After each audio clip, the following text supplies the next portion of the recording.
All right. Welcome to the Yascast with Yaseen and your host, Mia. Hello. Hi. Welcome. Hi. So glad to have you here. This is Yaseen from Oh how the fuck Ooh, do you pronounce how your do instance? I pronounce it like as the individual letters, individual characters. I've never actually like I always say 0w0.is. I think other people say like oo Well, dot the issue is. is owo.is another instance which runs Mastodon. That's right. Yeah. That's exactly what Autumn said. That she said she picked 0w0 because uh OWO was already taken. So Yeah, it's so tragic that you have to share the name with a Mastodon I know, instance. I know. How cringe is that? But thank you for that introduction, Mia. Yes, that's right. Welcome to the Askcast. This is episode V, not episode 5. It is the fifth episode, but it is episode V after all. And this is the Askcast, the podcast that was once called the podcast where everything is correct, as said by Mew at tech.lgbt. And today's guest is none other than someone very special. It is the only post on the Fediverse, Mia. Hi, I love to post. Oh boy, I love posting, as you once as you once said. Mia is my platonic wife. That's correct, isn't it? Yeah. We got married last week. No, we've been married for like 3 months now, I think. Yeah, 2 or 3 years. Yeah, it's been a long time. Yeah, Mia's the only wife I've legitimately married. I am married to two other people against my will. That's Lizzie and Moshi. And Moshi is apparently pregnant with my child right now. Not sure how that happened. I think it's probably because of all the hand holding that leads to pregnancy. Yeah. But Yeah, yeah, the yeah, yes, that's couldn't agree more. right. Hand holding leads to pregnancy. So how you doing today, Mia? Yeah, so I mean, still ill as always. Can't sit up for more than 10 minutes. So I'm doing the podcast horizontally. Are you doing it Uh, horizontally right now? yeah, the only horizontal podcast on the Fediverse. I think this is the only one that's on the Fediverse. No, I think there's actually one other podcast, but I've never ever I don't know what it's called, and I've never like heard it. Disarray's tech bro headmate has apparently started a podcast too. Oh, okay. So got competition Oh, I got here. competition. Oh, okay. But would I have the diversity and smorgasbord of guests that I will have at mine? Yeah, they don't have Mia, so That's it's true. it's That's dead true. on arrival, And really. I have Mia. I on the fifth episode because number 5 is very important for some reason. Yeah. I love the number 5. Number 5 is alive. Yep, got 5 fingers, 5 hands, 5 limbs. I love the number. You have 5 limbs? Yeah, I mean, you think about it. Yes, that's right. You're a fifth limb. I see. Yeah, I know what you mean. Yeah.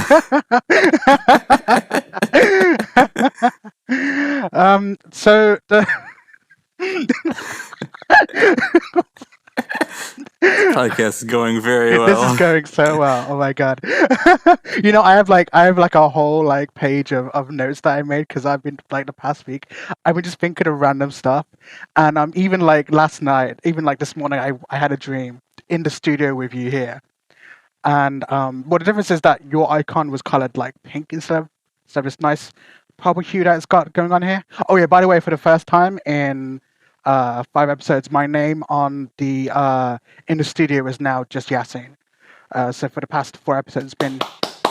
I know, applaud. I don't know what happened. I don't know why it's fixed now, but I am now officially Yaseen according to the studio app we're using. Congrats on getting the legal name change.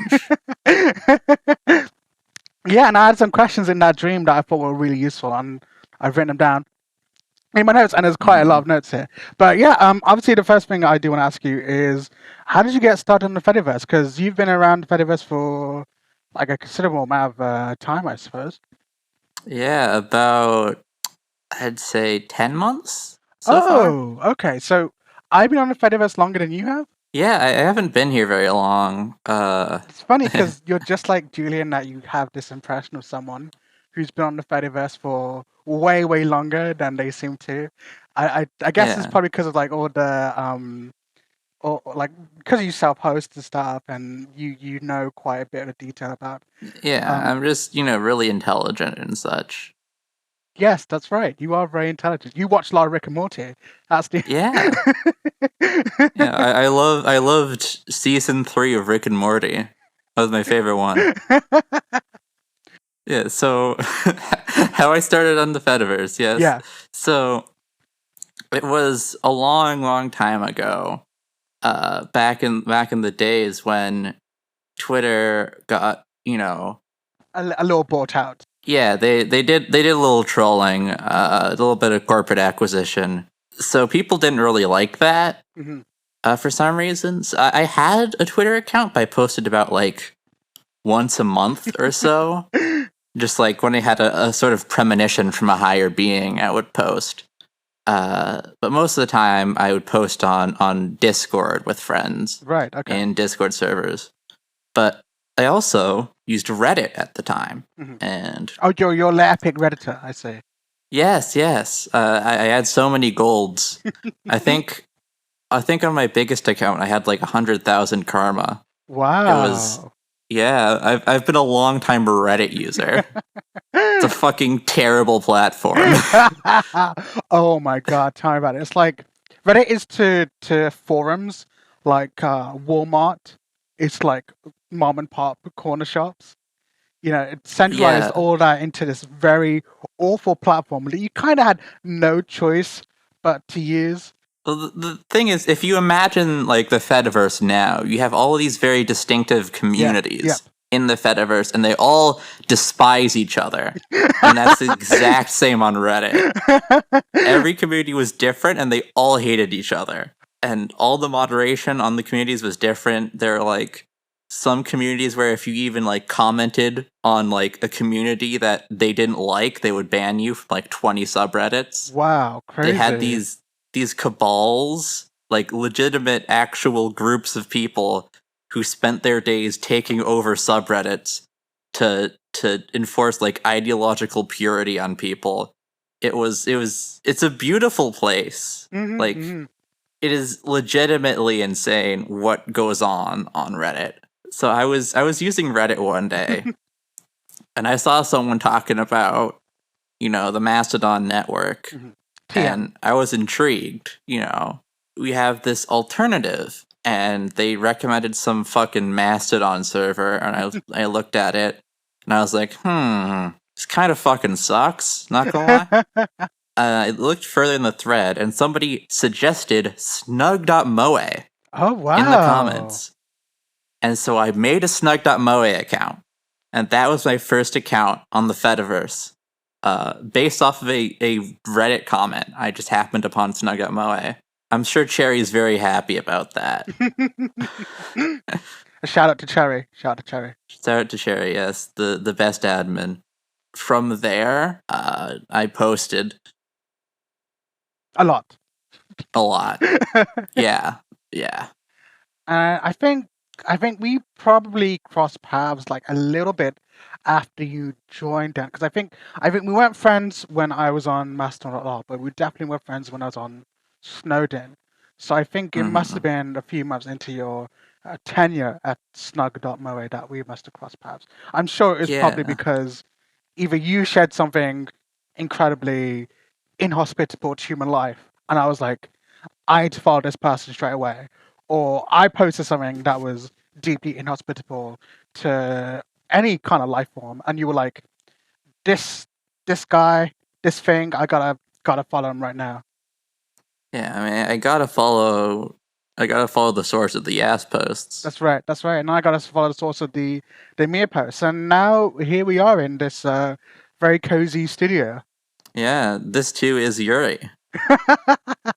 I mean, we did have breakfast. You had breakfast, and I had dinner at the same time today, and I think that's very very gay. Yeah. I mean, I'm already pregnant from that. Oh wow! I mean, that's just a testament to how much riz I have with the females. The wonders of nature. The wonders of nature. It's true. First, I get mostly pregnant through all the hand holding, and now you're pregnant because we had dinner at the same time. It's Yeah, and would truly have so many remarkable. children to eat. So many children to eat. Yeah. Wonderful delivery. Wonderful. So Don't talk to me until I've had my son. don't speak to me or my breakfast. So after Snug.meg, you created your own instance, which is void.rehab. So if you want to just tell Yeah. me about that, why did you decide to create your own? Snug.moe ran on FoundKey, Right. which is sort of this. It originated in like the 1980s, I think. Oh, I see. Along with COBOL and stuff, right? Yeah, Cobalt. Yeah, and it was a fork of Mistkey, and I think it intended to preserve the Mistkey 12 style, where Mistkey had upgraded to 13 or 14 at that point. Oh, okay.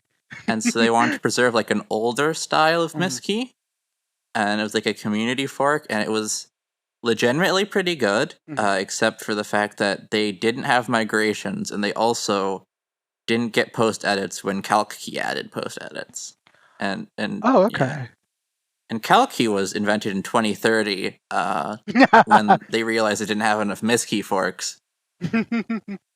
So in CalcKey was sort of, they got post edits. Like, Wow. I don't gotta redraft anymore. That's pretty cool. And so I decided to make my own instance and use CalcKey version like 14.0.0 dash like beta.3. Oh wow, okay. The last CalcKey version. I used the fucking Ubuntu install script. It was so awful. I hate that script. That was the creation of void.rehab, the only Fedi instance. The only instance, right? So yeah. So as it's been established through the great Fedi law, you are the only post on the Fediverse, and void.rehab is the only Fediverse instance, which I guess means that you're talking to yourself if I'm your alt account. Well, I do frequently talk to myself. It's a pastime of mine. Why would I talk to someone else? They're just gonna say like worse words back. Yeah, like at least with yourself, you know what you're getting when you talk to yourself. You know exactly what you're gonna say. There's no surprises. Every line a banger. I'm telling you. It's true. It's true. Every time you talk to yourself, you're talking to the realest motherfucker you know. That's what I'm saying. So one of the notes I made in my dream phase was the word joyfriend is just here. I think this is in relation to our discussion of what you would call me if we were dating. And I said, unfortunately, I can't say that word on air.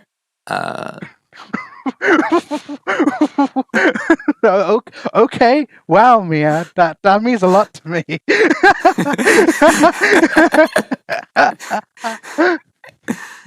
You're welcome. So on here I said joyfriend, and I think I said to you that joyfriend feels very weird to say to me. So wow, that was so crazy. That was such a good transition, Yaseen. We had such a good conversation about that. I'm so glad I came here. Thank you, Mia, for your vote of confidence there. So you live in sunny California, specifically in the city of technology, San Francisco. Yeah. So how long have you been living there? Quite some time. All your life, I presume? Or... Yeah, so about a year and a half in the city. I lived in suburbia for all of my life. Oh, okay. Spent my long hard days developing dissociative disorders. It's certainly an experience going from like the literal hell that is suburbia to the joys of San Francisco and our wonderful public transit network and our vibrant culture and our aggressive anti-homeless action. Uh, it's such an amazing experience here. Do you find that so obviously as you probably like grown up with the city developing and all that. So do you think that the tech industry has been a boon or a bust, or is it a kind of a nuanced situation there for you in terms of being someone who lives and breathes San Francisco? Lol. Is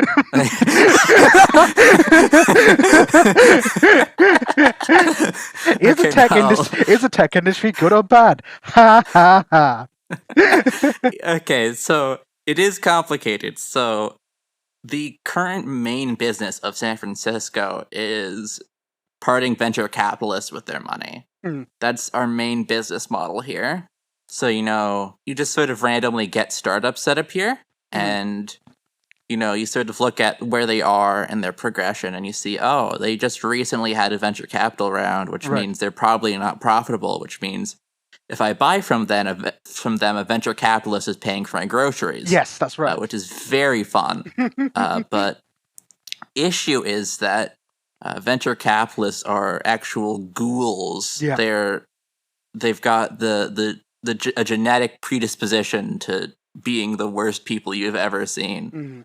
And so they kind of fuck everything up. They've got a lot of money that we can steal. Yeah. And so it's a mixed bag of they've completely ruined the city, but my groceries got delivered on venture capitalist dime, which is really funny. Yeah, I think in the early days of Uber, I think the venture capitalists were subsidizing each ride by about I think like a third or a quarter of all rides on Uber were subsidized by venture capitalist funds, which I think is kind of funny to think like that. It's like these guys are basically blowing their money in an attempt to fund a winning horse in hopes that this horse will then monopolize the market and charge infinite money so that they can recoup their investment. And then it's like, Uber is never going to be Right. profitable. Right. There will be no point in the future, mark my fucking words, that Uber will ever make a profit at scale. Yeah. They might scale down to like 10 taxis and then make a profit. But they're never going to be successful. They're just going to be big. And it's just a sinkhole that venture capital keeps throwing money into, because all of them have, brain damage that makes them predisposed to destroying all of their savings.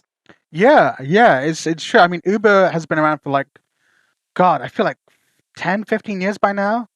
And they've only turned a profit in one quarter, and that was like this year. And it was such a momentous occasion that it made like headline news. It's like, really, a company that turned a profit is not like, it shouldn't be like a headline news, but for Uber, it was. And it's interesting you consider that they will never make money, because I agree the same thing. Is that the entire thing has been so thoroughly bought into.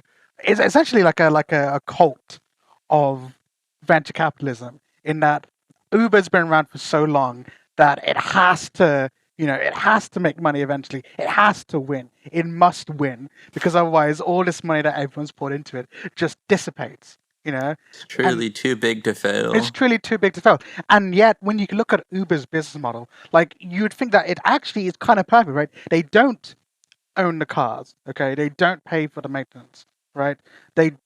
They use whatever legal loopholes they can to make sure that the drivers and riders are not employees. They even skirt as much local legislation as they can, just in general. Like, for example, like by launching in cities that they don't have a permit to operate in. And so even with the fact that they have offloaded pretty much every portion of the taxi experience to some to some poor guy who's like working like 100 hours a week, they still can't turn a profit. They have the perfect business model, right? Like, and yet they still can't turn a profit. And I was thinking, where's all this money going to? Like, what is the venture capitalist funding? How much staff do you need to update an app and to hand out Uber stickers to put on someone's aging Toyota Corolla? The issue here lies in the views that venture capitalists have in terms of business Mm, growth and business structure. If you look at the average venture capital startup, it's not stable. yeah. It's not like productive. Mm, They will throw money at growth above anything else. If something will grow them, they will spend money on it. mhm, And this creates an incredibly unstable business model yeah. of just grow, grow, grow. The venture capitalists will demand growth. They will Mm, not demand profit. They will demand growth and growth and growth. mhm, Because in order for venture capitalists to make any money, well, they're not particularly intelligent, mm, so most of their money goes to waste. mm, And so the very small portion of the good startups that they invest in have to be really good in order for them to turn a profit. mm, And mm. so they keep pressuring for growth because they want that unicorn that will turn them a profit. Yep. The issue is that the model of infinite growth is inherently flawed because we have a limited amount of resources and a limited amount of customers. Mhm. And so it is fundamentally, every Silicon Valley startup is fundamentally flawed and is not able to operate in a sane manner. Just remind me of this 1995 essay, Richard Barbrook, who called the Californian ideology. And what you're saying is very, very close to his critique in what he said. He is essentially, his central premise is that the rise of the Silicon Valley kind of startup scene, especially around San Francisco and so on, is a paradoxical hybrid of kind of neoliberalism and also like a weird kind of hippieism. I'm just gonna read out a quote actually from the essay to you, which is that the this new faith has emerged from a bizarre fusion of the cultural bohemism of San Francisco with the high tech industries of Silicon Valley. The Californian ideology promiscuously combines the freewheeling spirit of the hippies and the entrepreneurial zeal of the yuppies. That sounds quite positive, but you have to think of it as it a very sarcastic. Hmm. Yeah, the promiscuous sort of slutty ideology of California. Hmm. It's fun. It's such an interesting critique because it is kind of a contention that this Californian ideology has essentially made corporations far more powerful than they really ought to be if it were a kind of, you know, if it were a quote unquote non-Californian equation. It's not to say, of course, that companies that aren't Californian can't be evil. Look at Walmart, for example. But the reality is that even a company like Walmart is pumping growth somewhere, whereas the Californian ideology is more about taking that money, using it to create nothing, but then also in the process gaining huge, huge, huge amounts of power. And I think, even though the essay was from 1995, they are really, really right. We now have people who rich white men from Northern California, like Zuckerberg and Jack Dorsey and so on, who are making political, social, and ideological decisions for the rest of the world. And that's a huge amount of hegemonic power that these corporations, these individuals who are linked to them, do have. Yeah, I think we should him in the streets. You bleep that out.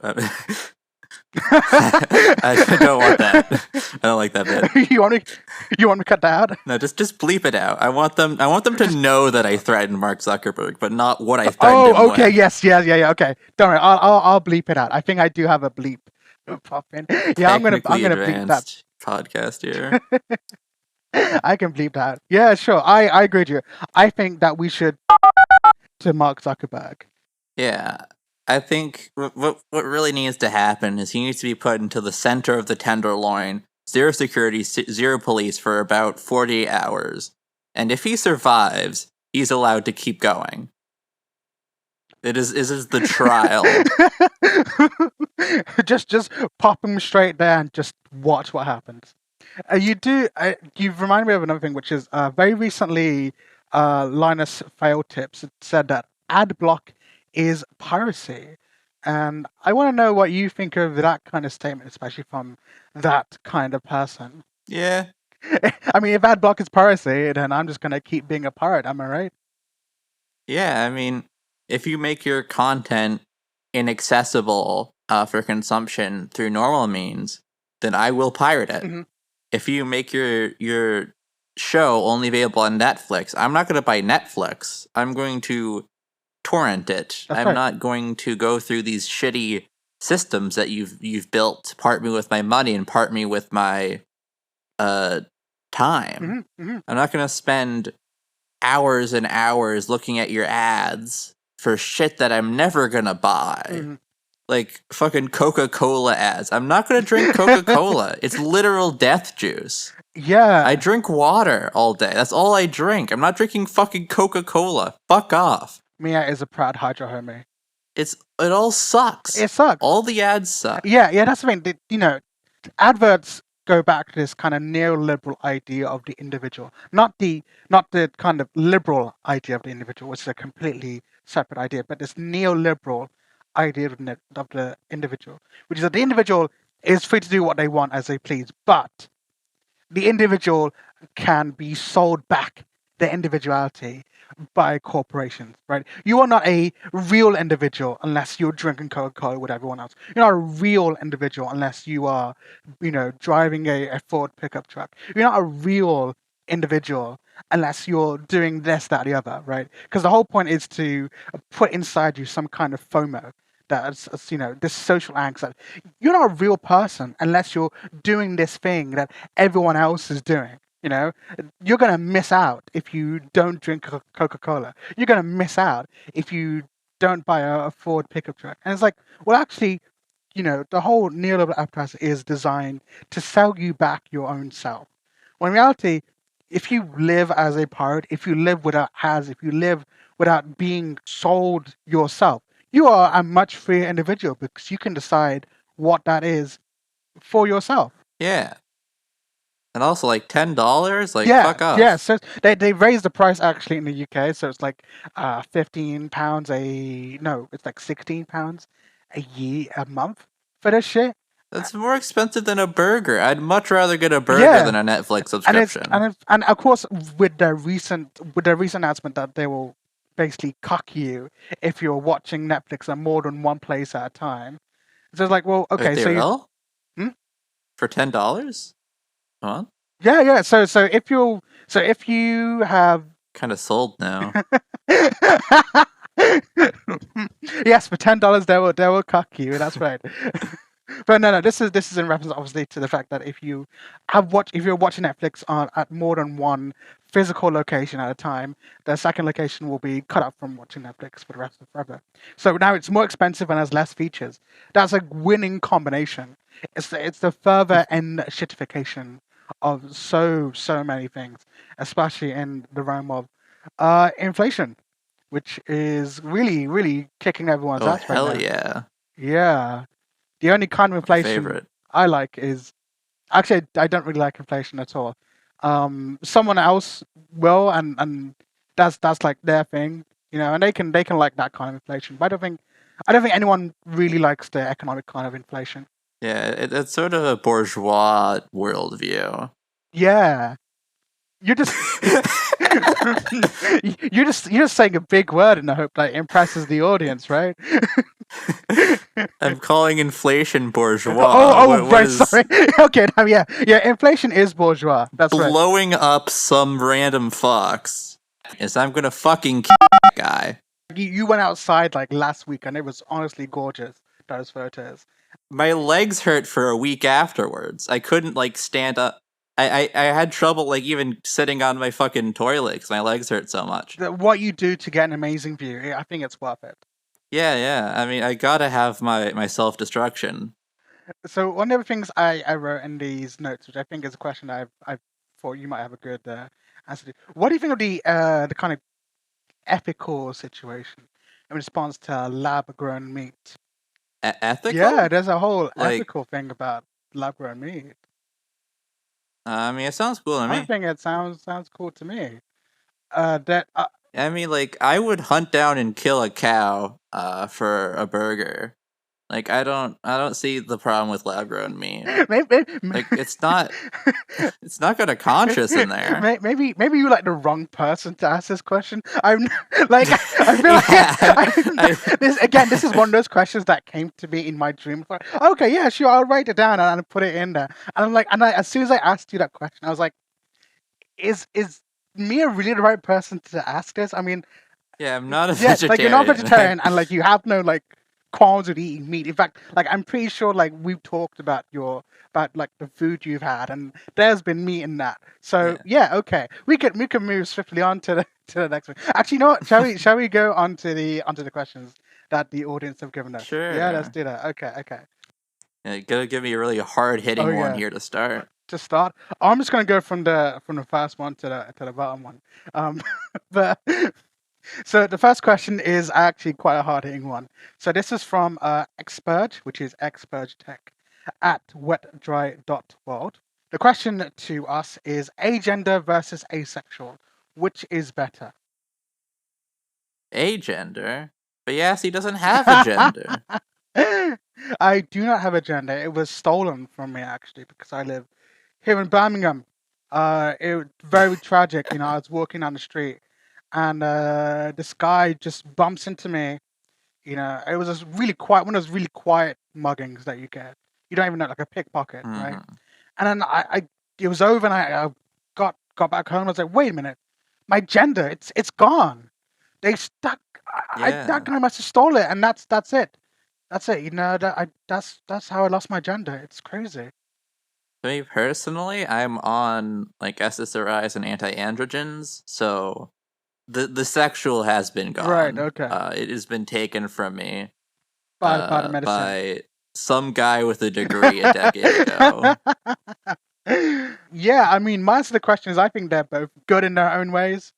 I think one is better, but I won't say which. But I feel very strongly about that. Okay. But you just want to say it. Okay, that's fair enough. I just want you to know that I have a very controversial opinion here. Oh yeah. If I say it, I would get canceled. I'm telling you, canceled. You don't have an opinion, do you? I don't fucking care. I know you, Like, Mia. I know you. Literally, just do whatever the fuck you want. We've been friends for far too long. The next question is from, what is this name? How do I pronounce? Okay, whatever. It is from Apuzun at fedi.interestingzinc.xyz. This is shout out to our good friend Apricot. Interesting sync. Yeah, I do remember when Elon did that. How many voids would a void rehab? If a void rehab could rehab voids? Yeah, so I mean, I guess that does bring around the question of the name of Void.rehab. Yes. And the origins of Why that. did you name it such? There's this handy website called DomComp, which I will not spell for you. Okay. Good luck. And it lists every single top level domain, all of them. There's like over 300. Okay. And so I just scrolled through and I was looking at them and I was thinking, wow, rehab, that sounds cool. It's got like a medical vibe to it. I have medical trauma, like, you know, it's going well here. And the sort of void represents like the sort of dissociative fugue state that you go into when you're on Fedi. Hopefully that's a universal experience, or otherwise I have some sort of dissociative disorder, but that doesn't matter. Yeah, but, I totally don't have that. Yeah. Yeah. I mean, a lot of it is in derealization. Right. So how I imagine the world is very much inaccurate. Okay. So I view my apartment as a sort of contained Right. space. Outside of these walls, I see nothing but Mhm. black, which is sign of mental illness. But it's that sort of void feeling of everything outside of what I can see right now is Mhm. gone. None of it exists. None of it is real. None of it can hurt Mhm. me. And that sort of idea of the void sort of completely surrounding me, and that feeling of safety that there's nothing there, is sort of why I chose the word void there. Felt it really fit sort of that vibe. Wow, that's really interesting. I think your instance name is probably one of the more I mean, there's plenty of interesting instance names out there, but yours is particularly interesting just because it's a combination of two words that I would never kind of see together, avoid and Yeah. rehab. And I didn't even know there was a rehab TLD until, of course, I saw your instance name. And I was on your instance for a very short while, actually, wasn't I? Yeah. Then you kicked me out like a Yeah. landlord. You know, Yeah, I'm I not a single try. mom, Yeah. okay, with three children, right? That's the only kind of people you're allowed to kick Yeah, out. you're single, A single, yes. yes, that's true. That's true. But no. Obviously, it's totally okay. You know, you gotta make sure that you have the right amount of resources being used and all that kind of stuff. But yeah, I Yeah. did enjoy my time on Void Rehab. Is very nice. Yeah, I mean, it is the best instance on the entire True, it platform. is the. No, it's not. My instance is, but that's that's a we can disagree to we can agree to disagree on that one. Yeah. It is Bot's favorite instance, I would say. So yeah, so what's the answer question? How many voids would a void rehab if a void rehab could be rehab voids? Well, so the void sort of can't be quantified in this sort of Sure. context, as it is like an omnipresent, infinite expanse. So I would sort of say like 3 or 4. Three, 4. Yeah, that sounds like a decent number. Yeah, but okay, that's fair enough. The next question is from Sparky. That's Sparky at transfam.social. Just say hi to Mia from me, please. And then Lena Isadora at lena.tech.ogbt also said hi from me as well. So that's Sparky, Lena, say hi to you. Fuck you. Okay. Uh, No, hi, hello, yes, hi, there we go. yes. There we go. You got there in Hello. the end. You got there in the end. I had a bit, and then I forgot the bit halfway through saying it. Oh shit! You know, And so it was just incredibly rude. you just rude, ironically, right? Yeah. Actually, I do want to ask you. So, just like Julia, you were one of the original Yaseenis. Hmm. So, I I want to know, like, how did you feel then, and how do you feel now about the whole kind of thing? You know, it's Yeah. So the issue with going in a dissociative fugue state whenever you open Fedi is that you don't really form any long-term memories. okay. Yaceanism is a very interesting concept to Mm, me because there's decent amount of religious trauma and sort of sort of like cult related trauma, not just specifically in what is traditionally considered a cult, but also structures such as, yeah, capitalism of course. and systemic transphobia.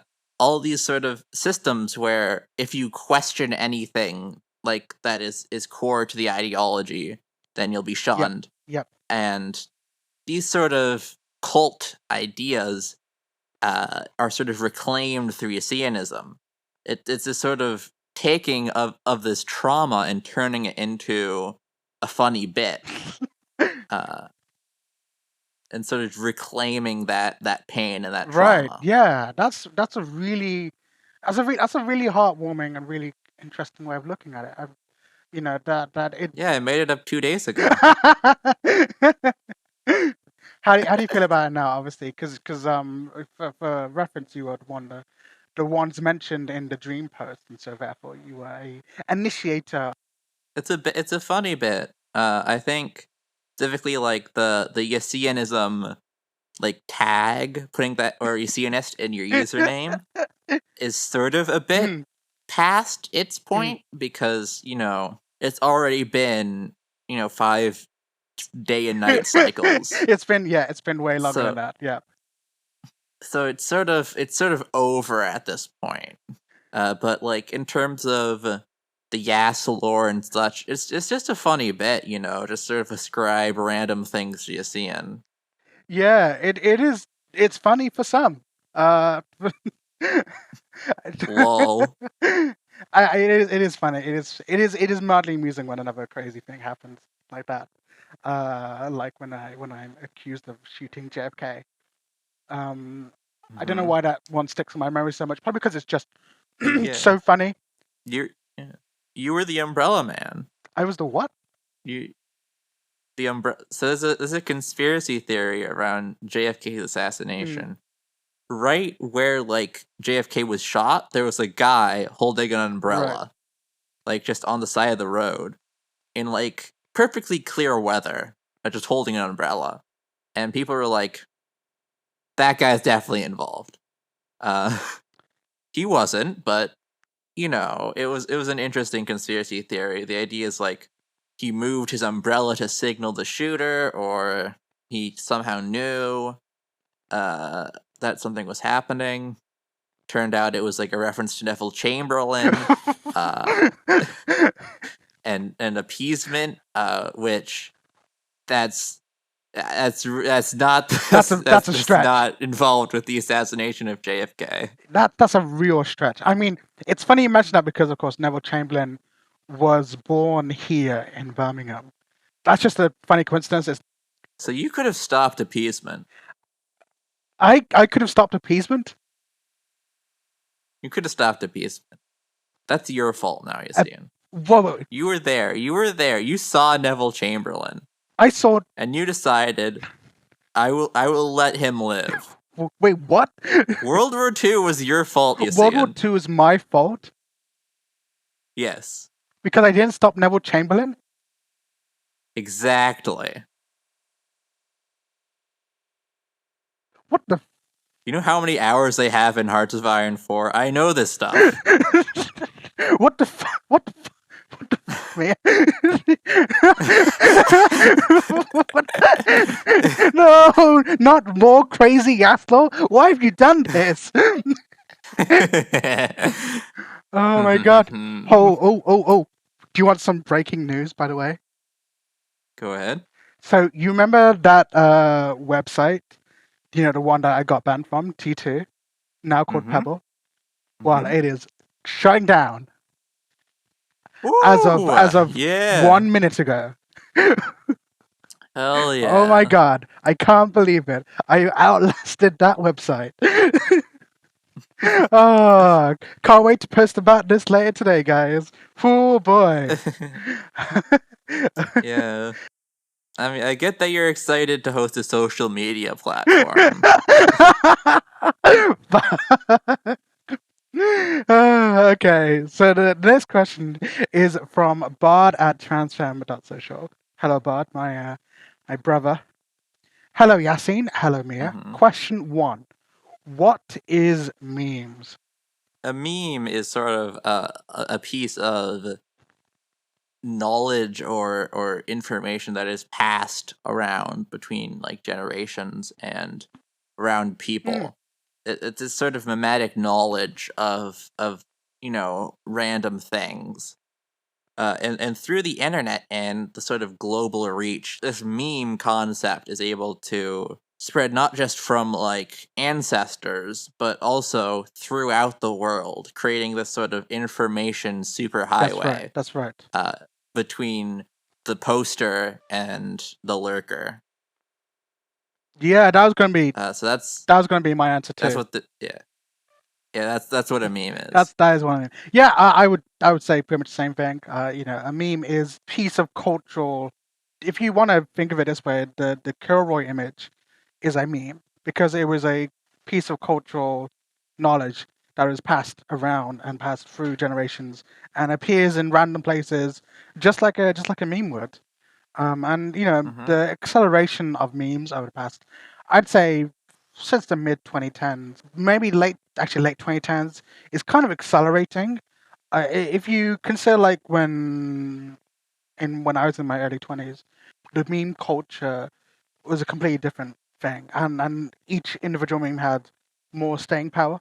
And I compare that to Hmm. now, where you consider a meme comes and goes at least weekly, maybe even daily. Perhaps by 2050, we might even have memes of the hour kind of thing, in terms of how rapidly they Hmm. spread, but also how rapidly they end up declining.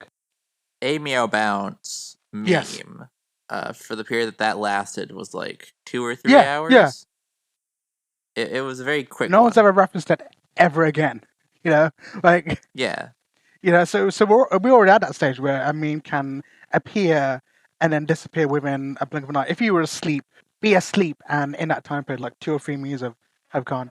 Meanwhile, in comparison, I can still remember memes from when I was in my early 20s. Still, in my eyes, have cultural cachet, such as Loss, for example, the various SpongeBob memes, for example. But I think those are Hmm. kind of different that they're based on a long-running media.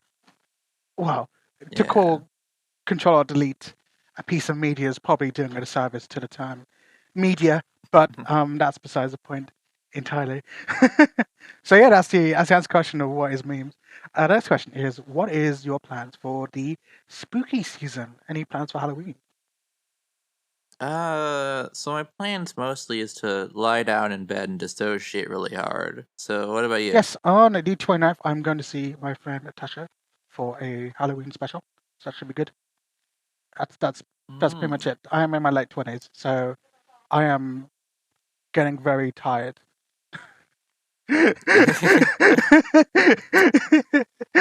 Yeah, I think in a way that there's certain kinds of traumas that either mature you faster or mature you Right. slower.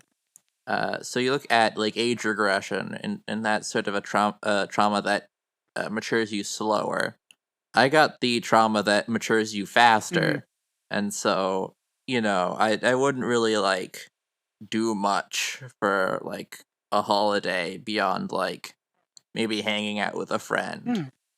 Whereas I see a lot of people my age or early 20s, they put on their horror outfits and go to their queer Halloween parties and like have sex or whatever people do these days. It just seems all a bit young to me, Mm, even mm, though I am younger than most of those mm, people. mm.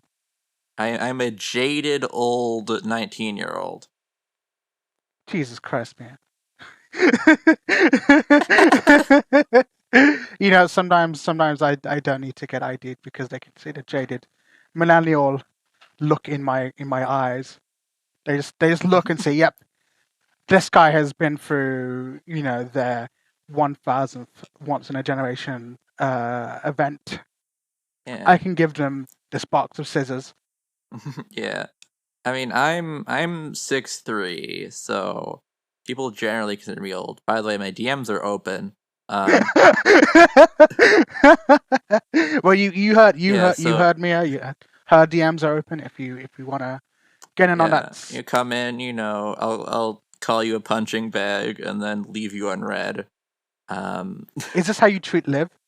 yeah, Oh, okay. you know, this is just how I do things here. I mean, I haven't really attempted to buy anything that I'm not allowed to buy, cause like, You're why would I drink right. alcohol when I can just dissociate? And like, why would I want to do something that makes me feel like shit when I could just remember my parents? There is a running thing where at least once in an episode someone will mention something hideously terrible like that. I But it's really funny. It's a really good bit, Yaseen. It's a really It's a good really bit. good bit. It's happened once every episode now. I, this is 5 episodes in, and already there's like themes, right, for each episode. Like each episode has the same themes. Okay, no matter the guest, there's always some mention of trauma, right? There's always a huge like digression from a topic. This is a digression from a oh my god, this is one right now. We're in a digression already. Holy fucking shit. See? Every episode is Groundhog Day to me. just with different guests. Every day I wake up and talk to someone about trauma and then go to sleep.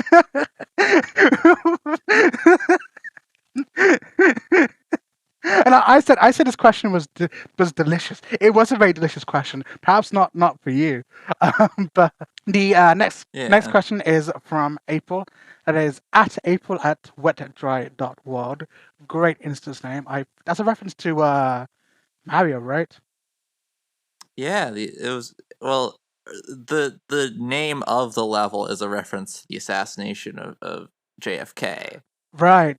Sure. But yeah, so really, it's a reference to you, Yaseen. Oh. Okay. Okay.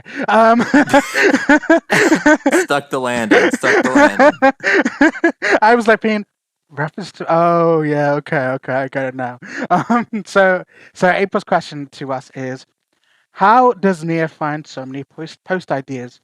Does it take them from somewhere, or does it come up with everything itself? Yeah. So the way I think is quite odd. As you might have been able to guess via the posts. I've been like terminally online my entire life. Like I can't remember a time where I wasn't terminally online, which isn't really saying much because I can't really remember more than 3 days Right. ago. Sure. But I've had a lot of practice in posting. And the sort of humor at expensive trauma and such is a big coping mechanism for me. Because trauma is inherently funny. Oh in my yeah, opinion. it is. It is. I mean, it's funny. It's interesting because I think you and I have a very compatible, I suppose, approach to posting. I'm sure that you'd agree with that statement. Yeah, that's why we married. That's why. Sorry, married. Yeah, that's right. That's why we're married. Yeah, we're compatible in posting, compatible in everything else. So I think it is funny to make kind of light of the trauma that you have. I do have obviously quite a lot of baggage and whatever, like everyone else does. That kind of stuff. And a fair few of my posts and jokes are informed by that. I think if you're not doing something about what's happening to you, then you are just letting it unfold you, and that's not the best thing to do. So why not make jokes about it? Why not make posts about it? Why not get everyone else in on the whole thing? And I think what is kind of really good about the way that you do these posts is that the joke is not about you; it is about the trauma. And this is like a separate thing entirely, but I feel like self-deprecating humor isn't actually very funny to me, because if I laugh at what you're saying, then I'm laughing at you, and that's kind of uncomfortable to be laughing at your own misfortune. Whereas if I don't laugh at you, then it's just fucking awkward, right?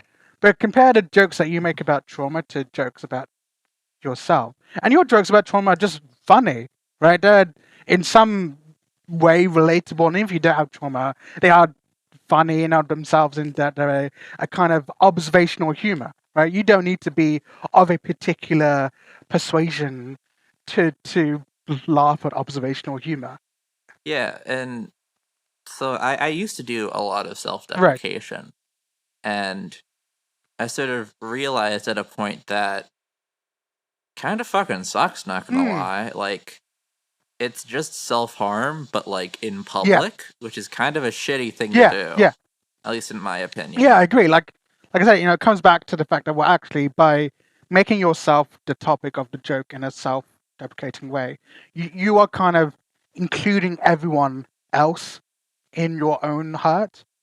If they laugh at you, well, sure, you've perhaps made a funny joke, but now it's at your expense, and everyone else is kind of doing that to you. Whereas compare the opposite, right, which is self-aggrandizing humor, which is something that I very regularly engage in. Now, if you don't laugh at what I've said, well, okay, that's fine, right? But at least I've said something positive. And if you do laugh at something I've said, then it's just funny, Like if you think of it, if you think of humor, if you think of it as bring someone down, if you laugh at someone's self-deprecation, and you're bringing them down further. If you laugh at someone's self-aggrandization, then you're just bringing them down back to normal. Like no one is kind of hurt in that way. All right. Do you want a post right now? Well, one of my posts that would be really controversial here. All right. Here you Okay. go. Here you go. Self-deprecation is the jumping in front of a train of self-harm. That's a good post. That's good. That's good. Yeah, That's good. I'm posting that after this Oh, episode. excellent. Okay, I look forward to seeing that. I do find it funny how these episodes take place in the past to whenever someone's listening to it. So this is like a microcosm of like 2 or 3 or 4 days ago. Yeah, and like that's what sort of happened there is the process that I go through. I hear, I've got an idea. Yeah. There's a concept here Yeah. of self-harm and suicide and such. These sort of things are perceived as negative mental states. And playing on that, trying to sort of find those core shared concepts that everyone can understand that are also like would immediately vaporize a liberal. And then sort of going from there to create the most offensive post possible. Because I think there is a lot of humor in offensive posting. And I make a lot of offensive posts, but if you notice, I have never said the N-word. I've never said that black people are bad. I've never said these like, I've never done racism, never done sexism. Okay, I did a little bit of sexism, but like, these things are not funny. They're not funny. It's offensive, sure, but not in a funny way. Right. The funny in these in being bigoted is from the kind of self-serving way that people do it. It's like, you're like, oh yeah, I've said the N-word. Hi, isn't that funny? That the funny is really like you've made someone upset, right? It's like, okay. Yeah. I've made someone in power upset for something that doesn't actually matter. Yeah. Whereas being offensive in a funny way is completely different, right? And I agree completely with what you're saying, because like me replying to GitHub and saying your mom sucked me good and hard through my jorts is offensive. That is offensive. But it's also really funny. It's so fucking funny. And do you know what makes it even funnier? So shout out to Awesome, good my instance admin. Autumn has the federated GitHub from my instance. So whenever you reply to GitHub, I have no idea what the context is. Right? And it's never in context. It's always unrelated. But it doesn't matter, because what you're saying is just absolutely hilarious, right? And I know exactly what you mean by the kind of offensive but funny joke. Like, of course, the go-to example for this, of course, is the he-him Heinrich Himmler joke that I made. Mm-hmm. And that is offensive. Like, that is hideously offensive, But my God, if it's not funny, right? Mm-hmm. Him as a dog whistle for Heinrich Himmler. Like, who the fuck says that? Like, that's funny. The audacity there is what makes it funny, right? The audacity of saying something like that, it's funny, and the offensiveness and the audacity, and it just all around makes it funny, and that's why you and I should really be a stand-up duo, or at least like have our own like. Well, probably. Well, not right now, because I can't stand up for very long. Okay, in that case, we'll have to have our own Netflix special done. Yeah, I'll be episode 6, 7, 8, 9, and 10. All right. once you manage to get up. It's the me ass gas. The next question is from Kitty Cat. That is mewmew@tech.lgbt.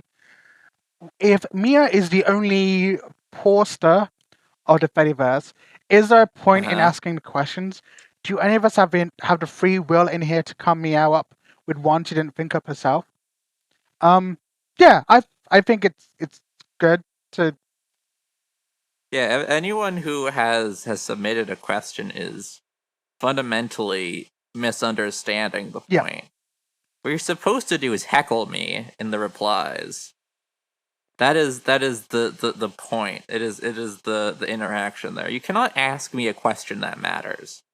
No question matters because I am the only one who exists. There is no knowledge I have that is not shared with the world, for I am the world. And so it's sort of all you can do is heckle God from, the comfort of your living room. Yeah, that's a good question. I was going to say totally the same thing. Yep, totally.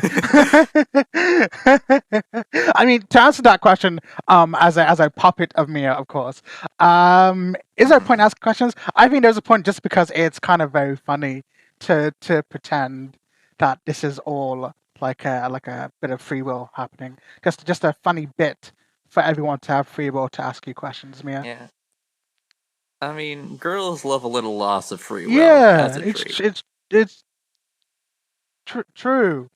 That girls love a little lot. Yeah. Okay. The next question. Yes.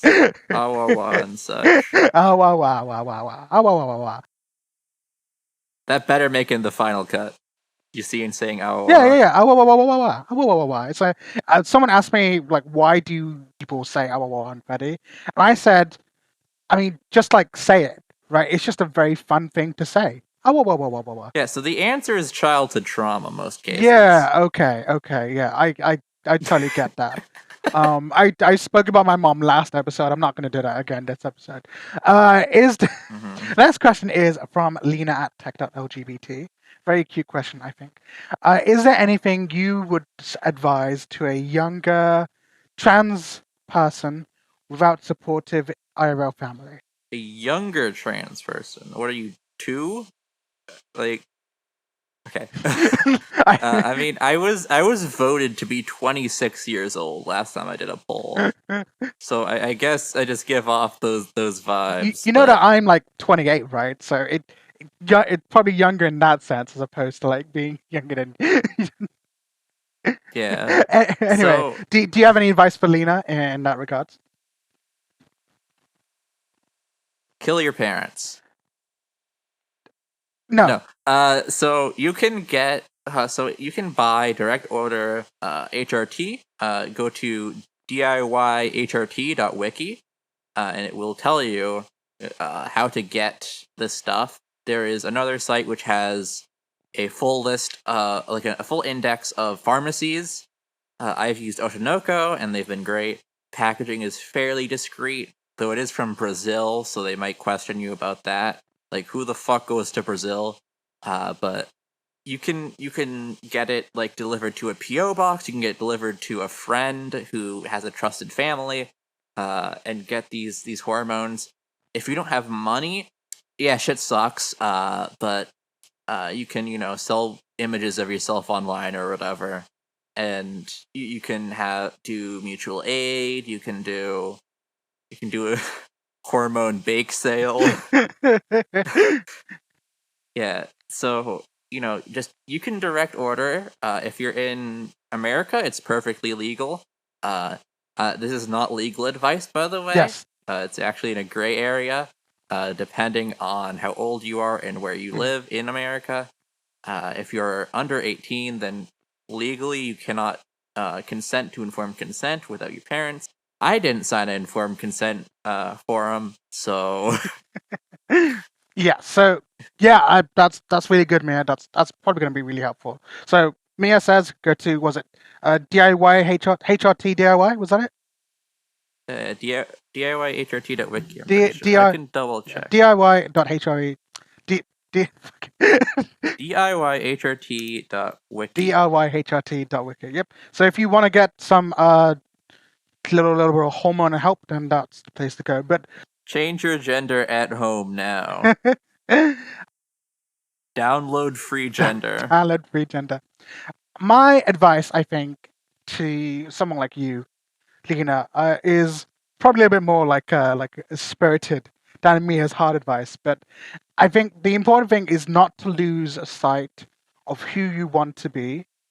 Just because you are facing dysphoria, you're facing kind of the societal pressures of what is your acted gender, whatever. right? Don't lose sight of who you want to be.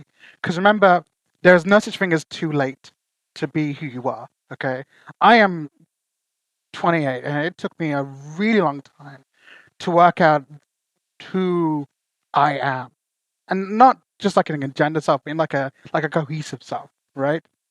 And there are people who have Mm. found out they've been trans or gay or whatever, you know, in their 70s and 80s. There are like World War II veterans out there right now whose eggs are cracking, you know. Mhm. So Yeah. don't lose sight of who you want to be. And the second thing I recommend is that you do your very best to have a support network. Fedi, of course, is a great place to have a support network because there are people who are like you and people who understand you, and that is a good place. But if you can try and find a support network in real life, depending on, of course, the laws in your country, it may or may not be illegal to do so. So obviously, do take care in trying to do that in real life. Do try and find a good group of people that you can trust to be around yourself. Like for me, for example, I can't really kind of be open with my family, primarily because of my mom. But I am open with my brother and of course with my friends. And so for me, you know, that is enough in real life support that it feels safe for me to be who I am. You know, obviously, if my Mhm. parents were accepting, then this would be a whole different conversation entirely. Okay, but I still do have that support network in real life, and of course, I have people like you, Mia, on Fedi to support me too. But yeah, that's what I would say. Don't lose sight of Yeah. I who mean, you want to yeah. be. It's gonna be very Yeah, difficult. It's a very difficult time, but you have to remember that is okay because this is statistically your midlife yeah, crisis, and so it is reasonable for you to have trouble at this yeah, time. yeah, exactly. You you are you are still evolving as a person, and we all are. So always keep that to heart. Also, if you get informed consent, which is basically what past 18 before moving out, uh, informed consent can be very helpful. You can like just sign up, and they'll give you a prescription. Don't put it under your insurance. Look up goodrx.com. They will give you like 99% off your drugs. It's fucking magic. I don't get it, but like I saw like Spiral Lactone was like 99% off at Target one time. It will save you so much money if you aren't able to put it on That insurance. is the most Uh, American like paragraph I've ever heard. Uh, yeah, it's a private company that gives you codes that you like, go up to Walgreens and like, I want to use this code from GoodRx, and you show it to them, and they go, okay, and they give you 99% off your drugs. yeah, and Also free, by the way. yeah, and also like don't go to your insurance provider. Go to this private company that will give you a coupon code for life-saving medicine. Oh, Wow. your medical provider is also a private company. Just saying. Your insurance company pays your executives a lot of I don't money. actually think Lena is American, but whatever Lol. the cultural circumstances, of course. This is general This advice for anyone who's American. If you're outside of America, lol, Lamau. Uh, best country in the world. Number one incarceration rate, America number one. American number one. Such. Do you know the number one cause of deaths in under 15s in the United States? What is it? Gun crime. Oh, with your vote, we can raise that number to the majority of deaths under 20. But do you want to know? It actually recently surpassed the number two option, which is being hit by a car. Oh hell yeah! Get that high rise F-150. Fucking hell. You gotta haul all that lumber in your spotless F-150 who's never seen a lick of Oh my of god, you are outdoors telling me off-roading. 50% of all new cars in Europe that have been sold have been SUVs or pickup trucks. There's such pointless vehicles because you're not Were you gonna go to Home Depot and buy a single 2x4 like Ben Shapiro? No, you're not gonna do Why that. why do you even need one, right? Like these things are so huge that so one of my neighbors has one, okay, and he can't park it in our residential parking area because it is too fucking fat to fit Hmm. in the on the entrance road. Like it can come in, right? It can go in, okay, but it's gonna have trouble getting out because there's not enough space for it to do like a U-turn, like a 3-point turn to leave. So he has to park it on the main road, and only because the bays there are wide enough, because there's also a bus stop there, so it has to be that wide, right? If there wasn't a bus stop there, Yeah. it would be normal size, and he would still go over the line, right? So he's just lucky in that he has to park it on the main road. But yeah, so and these things are taking over, like more and more Yeah. vehicles are becoming these huge monstrosities. And if you do need to haul, there's the Ludwig, Japanese truck that Yeah, yeah. that famous truck that he imported that was fucking tiny. It's got, I'm pretty sure, the same bed size Yes, as an it F does. one It does. fifty. Yeah, the same depth Uh, too, and is actually easier to use because of the ride height is lower, so it's easier to mhm. load it than with a traditional F-150. And by the way, do you want to know what has more carrying capacity than an F-150? A fucking van, right? Oh yes. Minivans, vans, they're actually like incredibly useful if you need to move things. Yeah, and there are Uh, vans, like there are small cargo vans in the UK that are smaller than some of these SUVs. And like these things can carry like a bajillion parcels, and your massive like tractor, right, can carry fewer people than my compact rust bucket. Okay, I can fit mhm. 5 people. I can fit two. I can fit one passenger in the front, myself, and 3 people in the back comfortably because there's enough legroom. Okay, and my car is a small city car. Okay, these massive pickup trucks and SUVs or whatever, sure, they can fit 5 people, but they are not going to have a good time when they're sitting in the back because there's just not enough room because they got to make way for all the platform that is built on.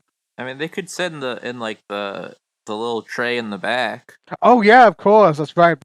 You could fit like one or two people in there. Put them next to your lumber,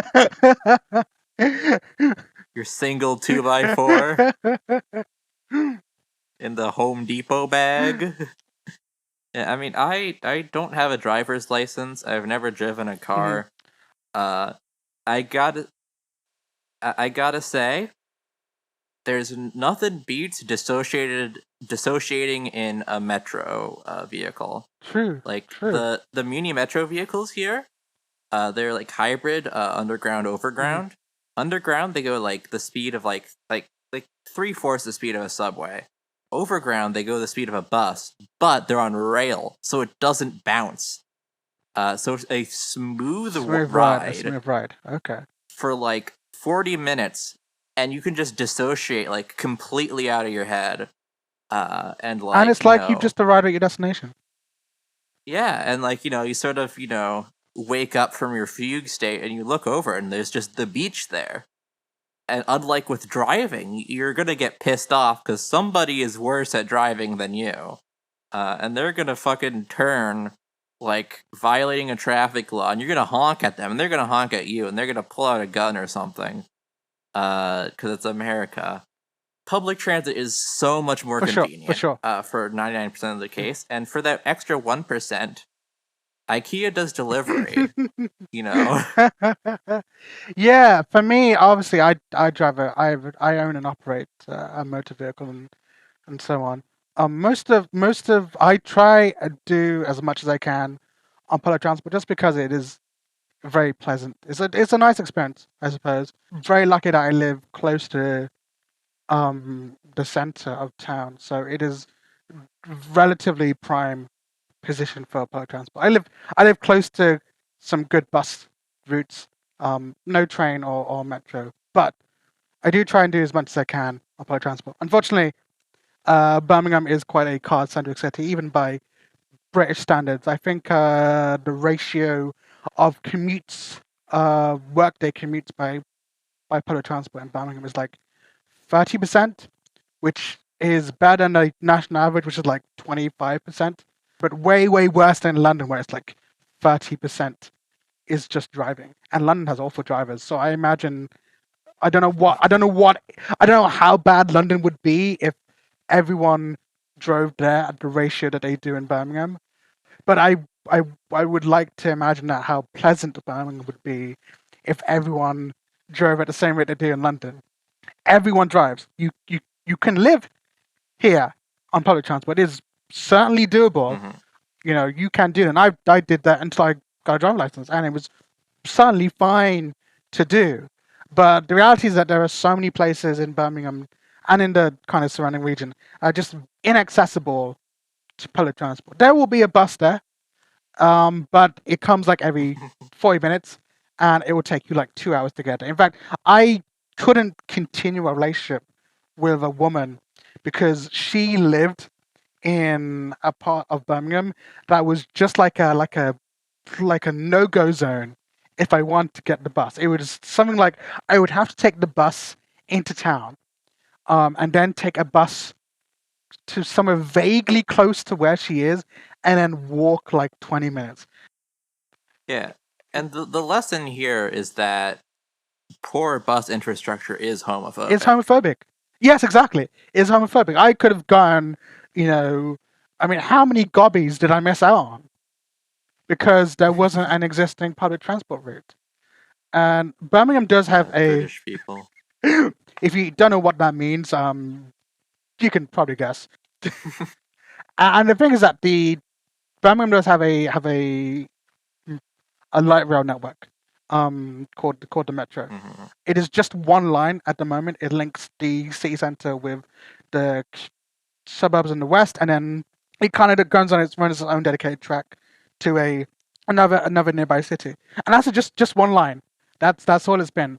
The original plan was to have 5 lines by the year 2020. It is now, sorry, by the year 2010. It is now 2023, and we have just we have just finished extending the first line, and we are kind of building the second line, except that's not going to be done by the year 2030 because 2 of the stations cannot be built because HS2 is taking too long.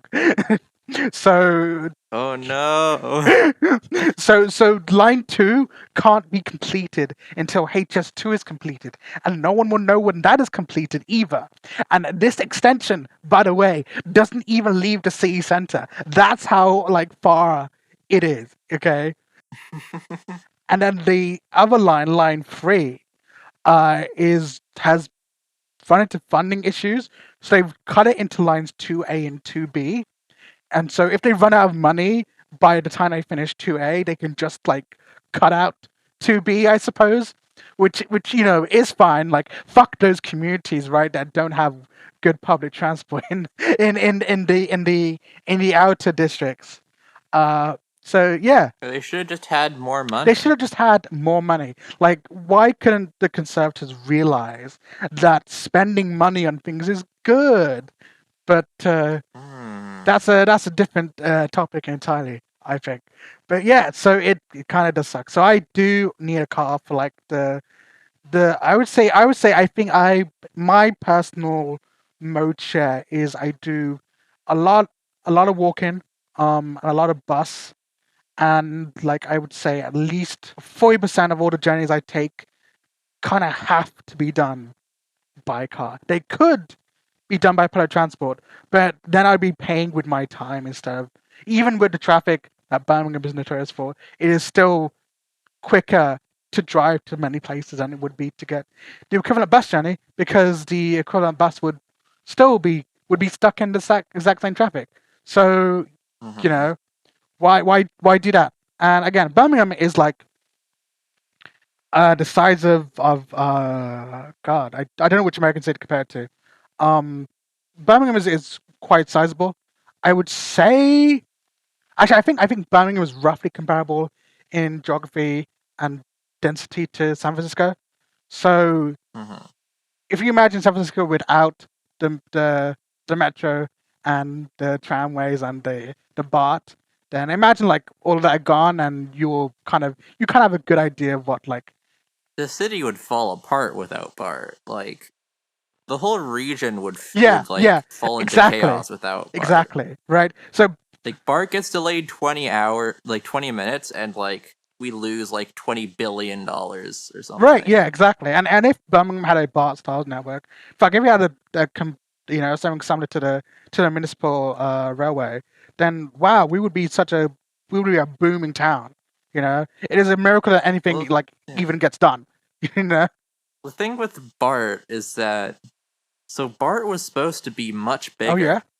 Uh, so BART is currently a system of 5 or 6 Mm, lines. It goes from SFO International up through San mm, Francisco into mm, Oakland, where it goes up into Richmond, to the side to Dublin Pleasanton, and one other place that is like completely irrelevant. And also from Oakland, it goes south to the north of San Jose. right. It Okay. doesn't go into San Jose. It goes like really close to Okay. San Jose. You have to take a bus into San Mm, Jose. And the original plan was a full loop. BART would go from like San Francisco into Oakland, down to San Jose, through all the suburbs in the South Bay, all the way back up to San Francisco. wow. And this would mean that you just run the trains in a Yeah. circle. That's pretty cool. But we couldn't get that. So, what we also had BART that was going to go up into Sonoma, which would have bypassed Golden Gate. Mm, And so instead of having to take a bus across Golden Gate, which I mean, it looks cool, but it's not very fast. Because it's a vehicle, it's like a car, but like big.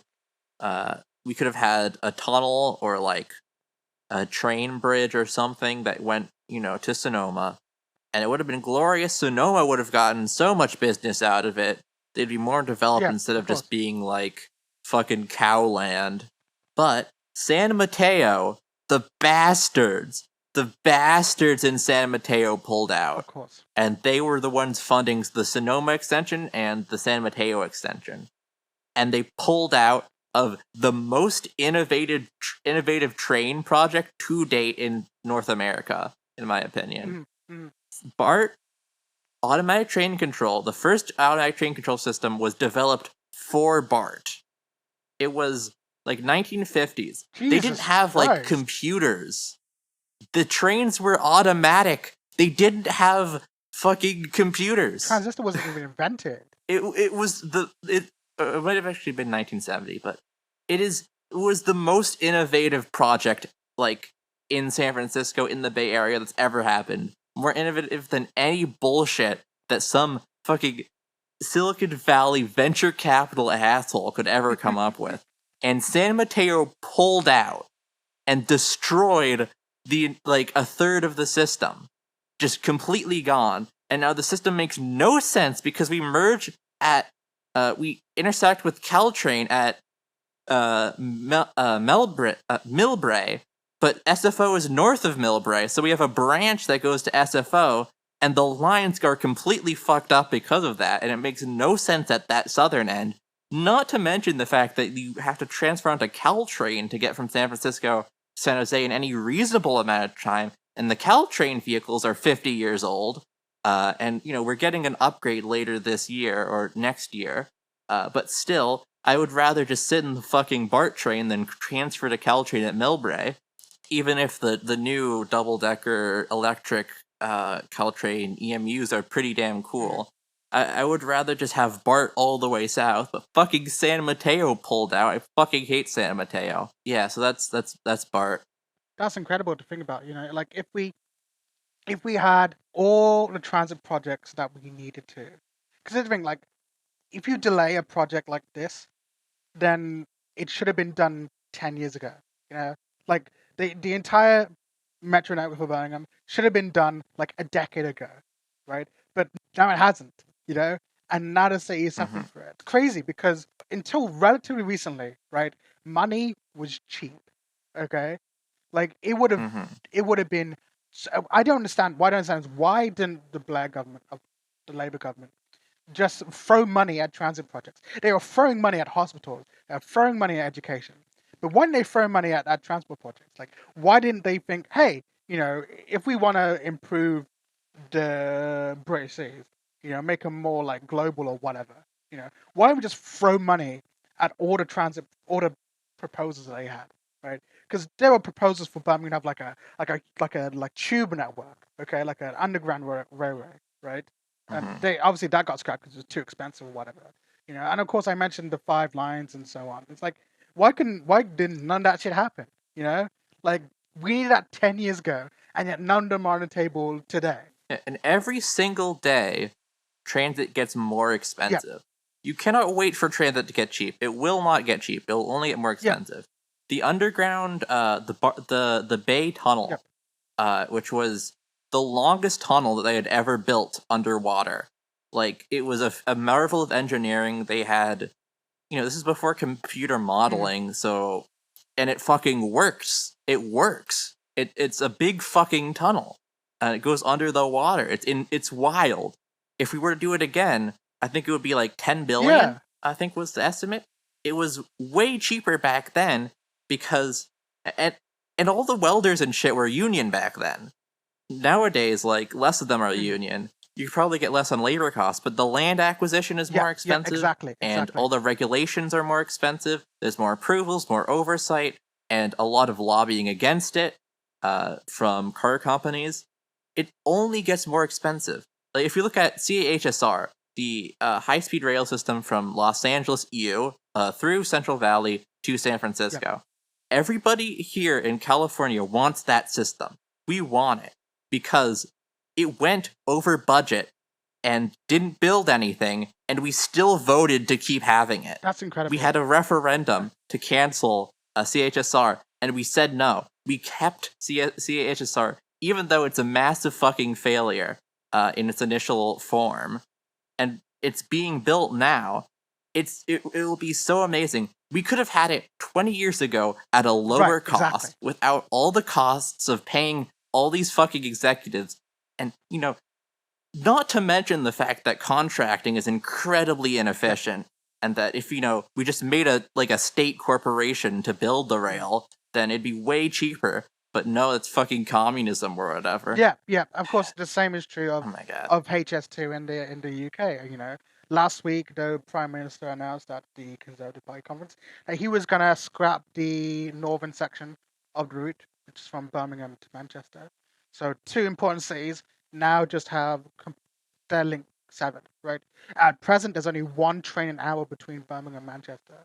Okay, that journey, Oh boy. it that's like and these are the two most important cities outside London, and there's only one train an hour. That's less frequent than Yeah, Caltrain right. from San Francisco to San Jose. Okay, and it's like these are two big population centers, right? Both important in whatever industries that we're good at. I don't know, services, whatever.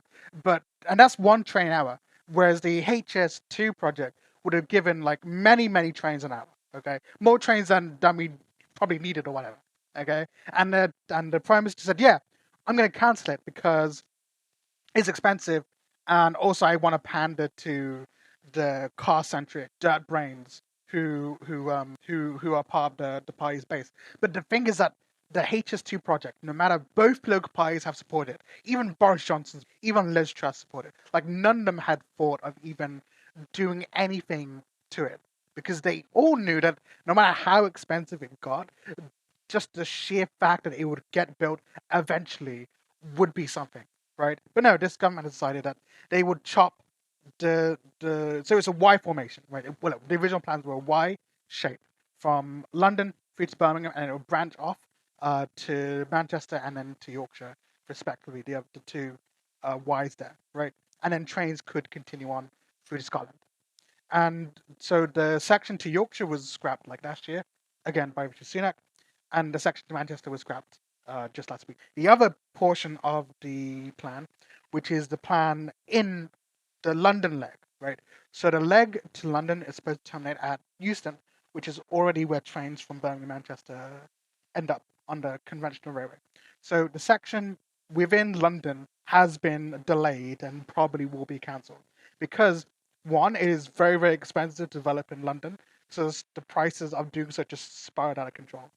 And that's it. That's basically it. So the trains, so the entire HS2 project is now between central Birmingham and somewhere in London, but not in London, just somewhere kind of like not important.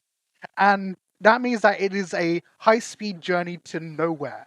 You know, it will take the same amount of time to travel to central London from this place, Old Old Common, than it. So with the entire journey to central London will take the same amount of time as it does now on conventional railway. So it's like, okay, sure, you freed up capacity on traditional railway for what though?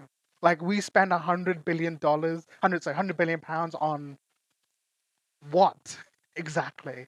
You know, Yeah.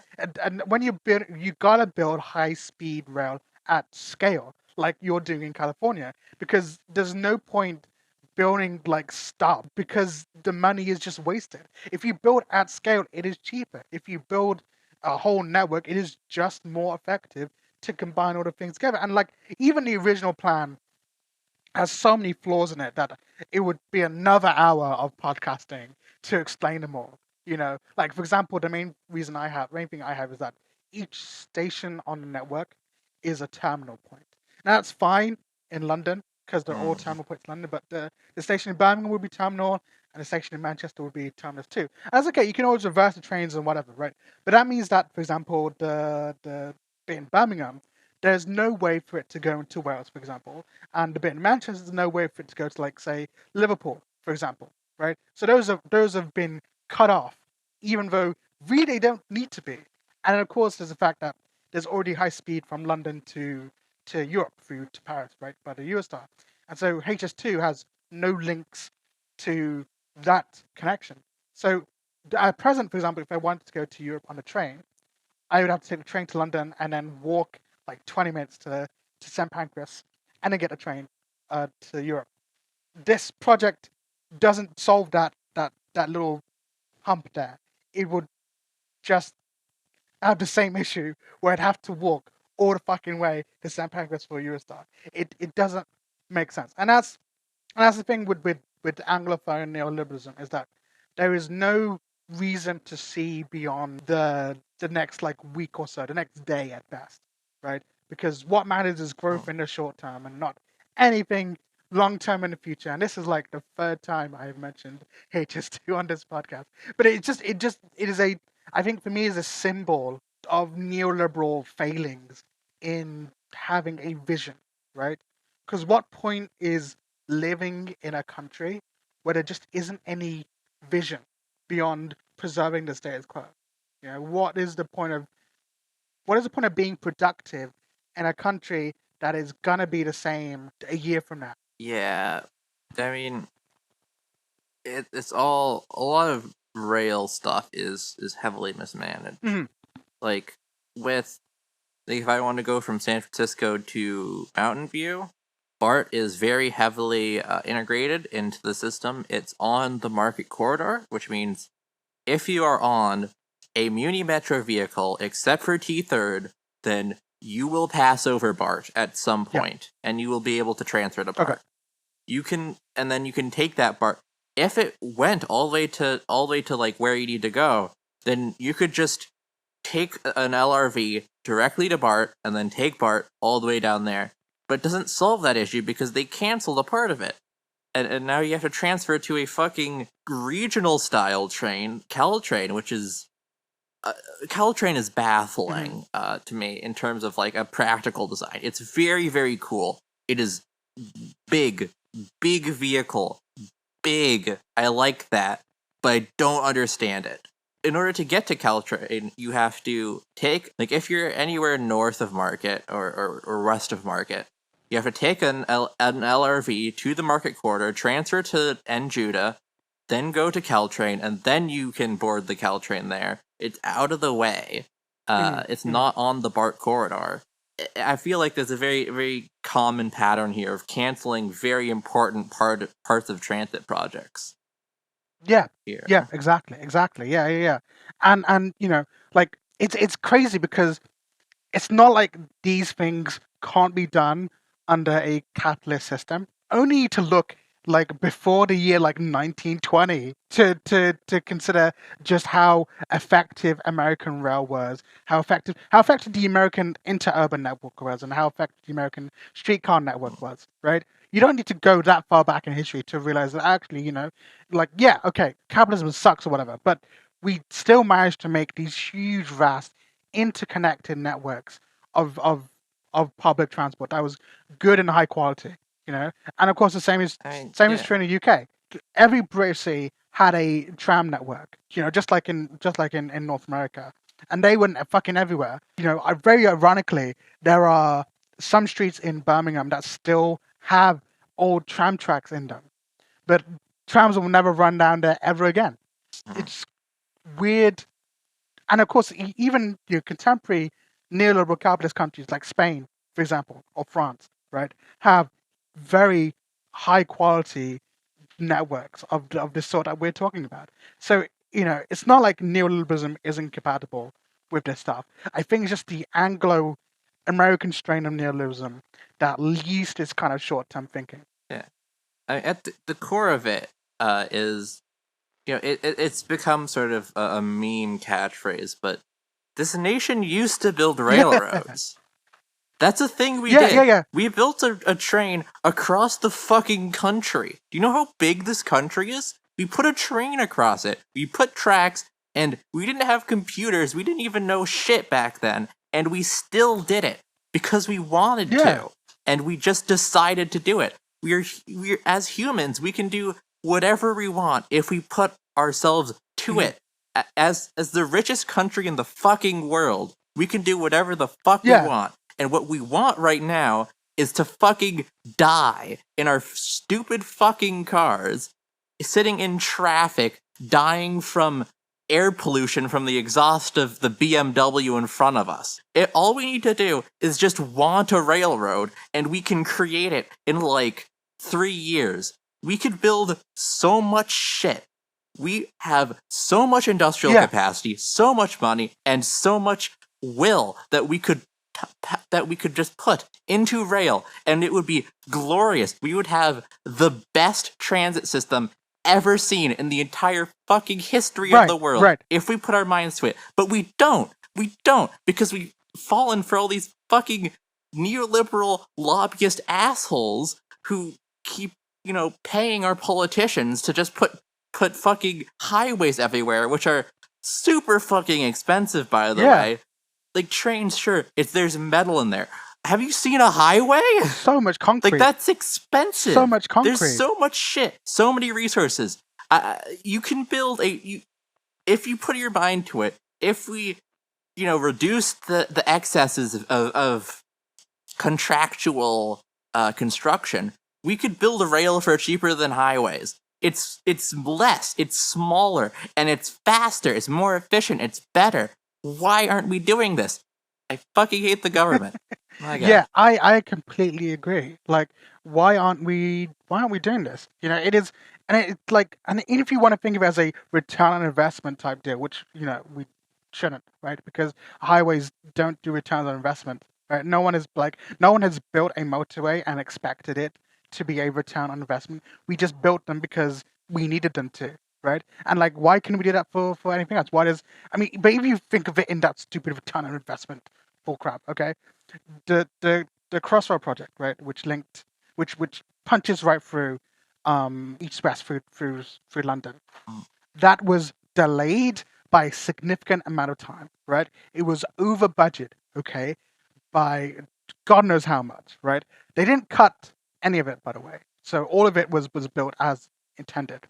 Now, even though it was late by so many years and over budget by so much money, it has finally broken even though it was delayed and even though it was over budget, right? That is just if you build it, they will come. If we instead of punching Birmingham right through with the Queensway tunnels, if we had built like a fucking tube line through that tunnel, people would flock to it, right? And it's not like Mhm. this isn't new. When Birmingham rebuilt the city decided to rebuild the Snow Hill lines, which is like a tunnel section that was disused for like since like 19. They thought, okay, we should just rebuild this and like join the tracks so we can reuse the tracks that were just there dormant, right? They they fix it up. They patched it up. They rebuilt the Mhm. stations along the line, and guess what? It is overcrowded all the fucking time, right? I used it. I went when I worked at a school. I had to use the Snow Hill line to get to where the school was, and luckily, I had to head out of town instead of heading into town. So I would get the train at Snow Hill, right? And the train would come in, and it would be packed. I mean, people would have their faces pressed right up against the glass, kind of thing. Okay, and I get on, it'd be empty because it'd empty out. But like, how can it be that we keep saying no to these projects when the existing stuff we have is already overcrowded, right? There's so much demand and we are just deciding not to meet it, right? And I'm sure BART is like that too. Like it is chronically overcrowded. So the demand is there. The demand is physically there. You can physically see people wanting to jam their fleshy bodies into the carriage. Okay, they will put their fucking face up against some guy's armpits because they know this is the best way to work. And yet Mhm. the solution to this is to divert funding to building a new motorway. Great. Fantastic. That's all we need. One more lane, One bro. more One lane. more Just one lane. more lane will fix everything. Just one more fucking lane.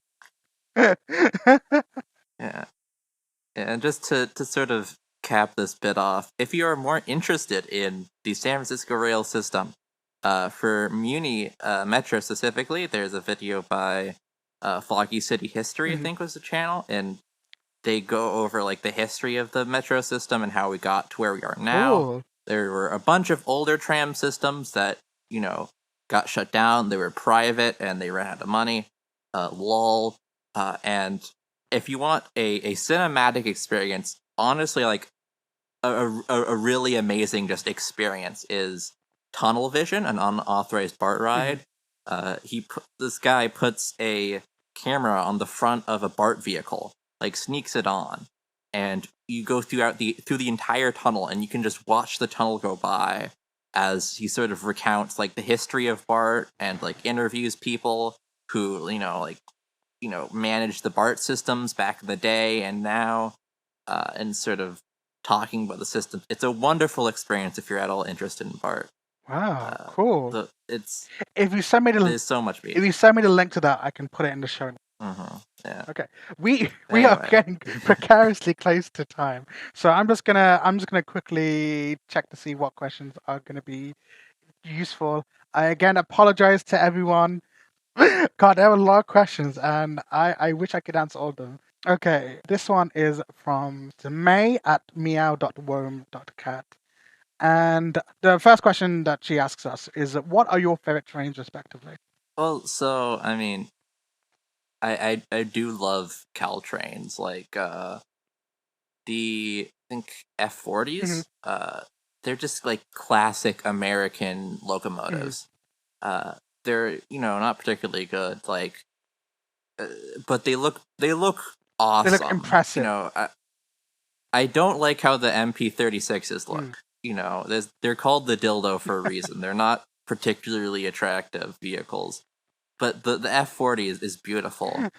Uh, I think though for my favorite, it has to be the Muni Metro Siemens Mhm. vehicles. They're just beautiful design, very impressive technically, to go so fast during the underground sections, and then still and like they switch between automatic train control and manual Oh train control wow, multiple times on each journey throughout the that's system. very cool. It's very very cool train system. For me, my favorite train is well, it's gonna have to be none of the British railway trains because they all kind of suck in very different ways. The newer ones, for example, have what's called ironing board seats. Even in Mm. first class, by the way, they have terrible seats. That's the kind of shit we're talking about. And the older ones are kind of okay, but they're just a little bit kind of cramped. This is because British trains have a very narrow loading gauge, so the physical limits of the network are quite small. So these trains are smaller than they would be in Europe, so they're quite cramped. So in that case, I think my kind of favorite train, I suppose, is probably gonna be just the metro trains, the metro trams. They are spacious. The seats are pretty decent for like a metro network, and I do like the way the tram kind of looks when it goes around a corner. It's kind of this very kind of groovy, kind of mind bendy kind of way that they make corners. They screech a lot. It screeches Mm. a lot, but I like the mind bendy way they are. Yeah, the train is angry. The train is angry. Yeah, that's right. That's right. Being forced to take a sharp corner. I think maybe a couple of questions. Nay at social.xenofem.me. I guess it's Oh, xenofem. I love Xenofem. They're great guys. They're great guys. On xenofem. I love being a body without organs. I love the pneumogram. So Nay asks us, should I go for her? Yes, absolutely. You should go for her. Hopefully in a romantic sense. Otherwise, I am not responsible for any kind of murder stuff. Yes, stalk me. Yeah, sure, you can stalk Mia. That's her prerogative. Let's see. Makes me feel wanted. Uh, okay, so this is a question from Winter from at social.translunar.academy.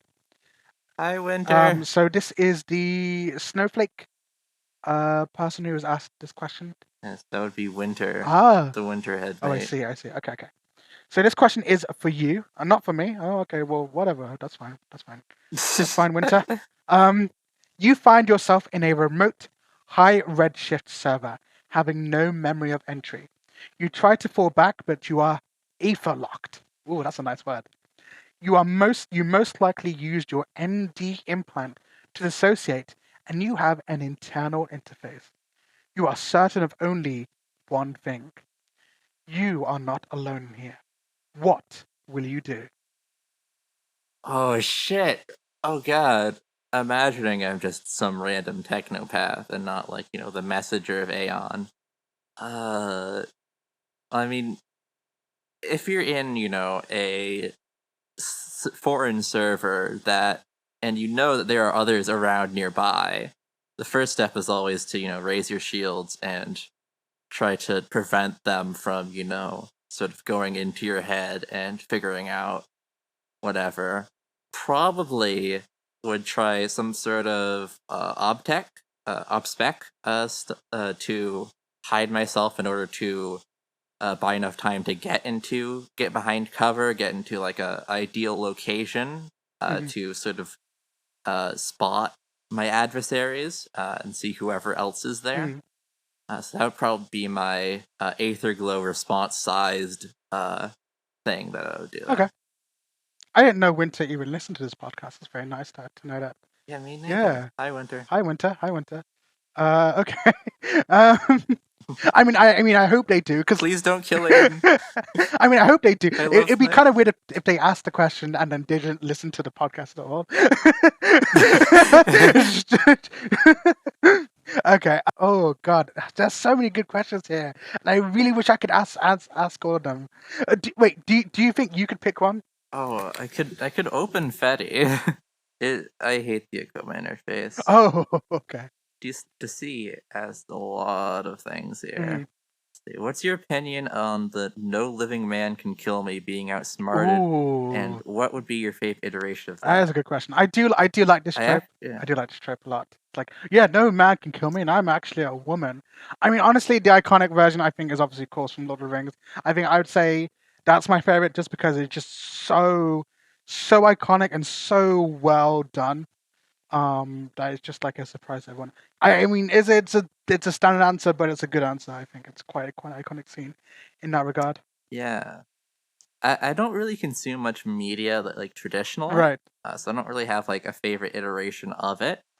But I do think specifically one really nice sort of adjacent thing I saw is sort of a combination of a bisexual and a gender fluid person, where the gender fluid person gets to decide whether or not their partner is gay at any moment.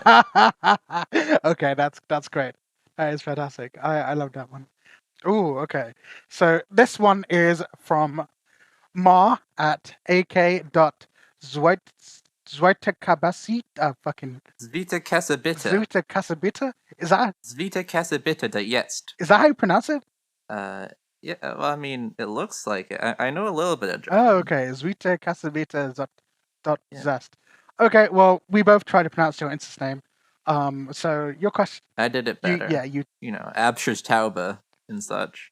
Yeah, BMW Bosch to you too, Mia. What is the least comfy furniture you've ever slept on? Oh yeah, I can answer this one actually. So I was at a sleepover at my friend's house, and they had a sofa that I slept on, and I don't know what it was, but I feel like I feel like there was like a wooden plank through the cushions. Just an awful night's sleep that was. And I'm so glad I was like 20 years old then, because like getting like bad sleep when you're 20 is like a lesser evil than getting bad sleep when you're 28. Probably would have to be an airplane seat. Oh god, yeah, they actually you know what? Yeah, no mind. Actually, I changed my answer. Airplane seats are quite uncomfortable. I have been on two business class flights. It was a round trip. Sure.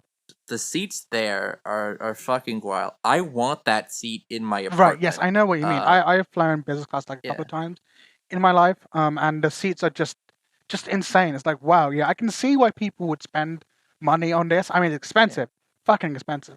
I only got to go in business class because it was like £100 extra. And I was already paying like a good couple of hundred for this flight. So I was like, okay, well, a couple hundred for this experience, I might as well. So an extra 100 for the experience, might as well. Wow, yeah, I can see why people fly business. Yeah, I mean, like, it's not as good as like my Aeron. I prefer my Aeron, but the way it like tilts backwards and like all that stuff, it's a wonderful chair. It sucks, but in terms of airplane chairs, it's pretty good. Yes, I agree with you on that front. I think an interesting question, if we have time, is tragedy or comedy. Ooh. So this is something that I don't know. I think I might be a bit on the minority here, but I really like bad traumatic endings to things. I like it when like the characters like are completely fucked, like not sexually, but in terms of mental state. Right, like House of Leaves. I haven't specifically seen that, but like, oh my god, man, that book is such a Mia book. Like it is written for you, Mia. It is like I will have to read it. Okay, if you will have to get the color edition. Oh, it is very send me a link after the podcast and I'll torrent it. Yeah, I'm sure. Hopefully, the ebook version has color in it. But yeah, it is. I mean, honestly, it is one of those books that you should really buy a physical copy of, just because the physicality of the book is part of the whole thing itself. Like so basically the core premise, which is difficult to say, there isn't really a core premise as such, but the main focus is that this is a book about a manuscript about a film that's about. So this is a book about a manuscript about a script that's from a film. Okay, and the film centers around this family that's moved into this house, and the house has a interesting problem where the walls on the inside, I think, are like a handful of millimeters larger than the outside. Just a handful of millimeters, just enough that there's a discrepancy, and it just kind of devolves from there. So you're kind of reading like 3 stories at once. But even more incredible is that because it's a book, it kind of pushes the boundaries of it being a book. It's like, how can all of this be on physical book? You know, Like, and I don't know if they made an ebook version of it. I wonder if they would do the same kind of tricks there. But I feel like it can only exist as a book. You know, like there's moments where the text goes over the place. There's moments where the text is back to front. There's moments where the text itself creates shapes that you can only see if you kind of hold it in a certain way. And at one point, I think there's like a musical interlude, but written in musical notes. Hmm.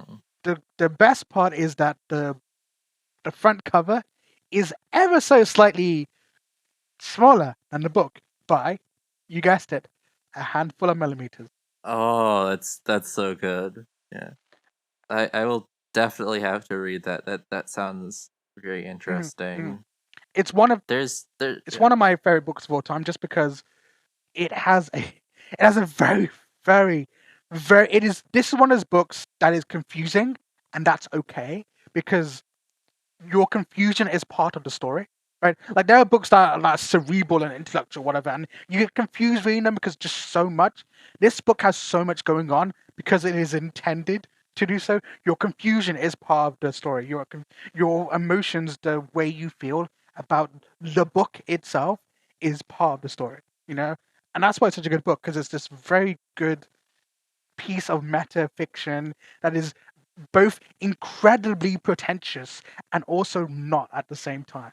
I mean, I really enjoyed Madoka Magica. Yep, yep. Uh, Specifically the pain. I really like the Mhm. pain. And there's this Twitter poster, Bran, who a couple people might know. Don't go onto that account unless you are very prepared. 'Cause there's a lot of shit that goes on that Sure. account. But there's a lot of like bad ending stuff of like, basically, puppy girl gets abused, and then uh they think that they've like found someone who will protect them, and then they get abused again, and Wow. it's just like that wonderful feeling of just pain and trauma that you get for that like bad ending of that sort of tragic story. It's wonderful in my opinion, but I am very much in the minority here. Yeah, yeah, you definitely are. I am gonna have to take that explicit content box, aren't I? Probably. Oh no. Okay. Well, we'll take one more question, and that is from, of course, the A system. So it is at frufush dot plus dot st. What country is st anyway? I, Oh my is it god. Saint? Is it Saint? It could be like Saint something, right? Like I don't know any countries that like start with an st noise or end in an st noise, or like has the two letters together in some way. Like, I mean, I guess I'll look it up. What st country code? For Sao Tome. Oh, Sao Tome and Principe. It's one of those Central African countries. Okay, so it's colonialism. Cool, cool, cool. Yeah, sorry. So, the question from the A system. I believe this is Alyssa speaking. Question: Yeah. Do you believe HD DVD is vastly superior to Blu-ray? Yes, of course. And so I mean, it was really nice being on this podcast with you, Yassi, and going through all of these wonderful questions that people had. It is a shame that we've reached time at this point, and that we have to end now. Uh, but it was such a wonderful experience being on here and being given attention for about 2 hours. It makes me want to start my own podcast. That is effort, so I'll just have to stay on the Yascast for now. Every episode from now on will be me, by the way. Oh, okay. Submit your questions. Yeah, it was nice being on the podcast.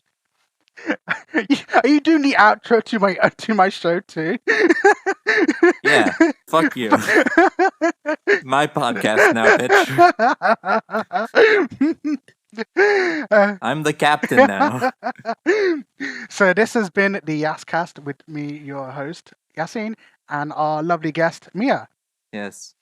Follow my account. I'll approve it in like 3 Oh weeks. yeah, that's right. That's right. I should say that. So I am Yassi_J at 0w0.is, and this is Mia at void.rehab.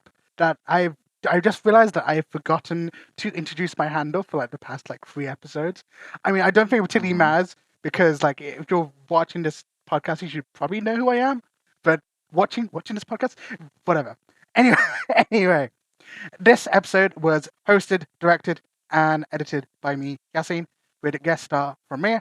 This episode was filmed in front of a live studio audience. They have unfortunately gone to sleep.